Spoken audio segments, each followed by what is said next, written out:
বলছি, আমার বুঝ হওয়ার পরে আমি কারো জন্য এতটা কাঁদি নাই। আমি আমার এই নওজোয়ান শহীদ শরীফ উসমান হাদি রাহিমাহুল্লাহ তাআলা, তার জন্য আমার চোখের পানি যেটুকু পড়েছে। আমার শায়েখ আল্লামা মুফতি মুশতাকুন নবী কাসিমি, আমি তাকে দেখছি বাচ্চার মতো অজরে কাঁদছে। একসাথে ভাত খাইতে বসছি, ভাতের থালার সামনে পর্যন্ত হুজুরে দেখছি কাঁদতেছে।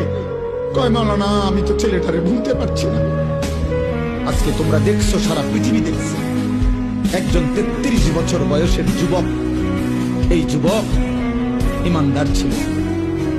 আমার প্রিয় ভাই, আমার কলিজার টুকরা ভাই শহীদ শরীফ উসমান হাদি রাহমাতুল্লাহ আলাইহি, এই নওজোয়ান ইমানদার নওজোয়ান 5 ওয়াক্ত নামাজ সে পড়তো প্রতিদিন। খোদার কসম, ফজরের নামাজ সে জামাতে পড়তো। ফজরের জন্য বন্ধুদের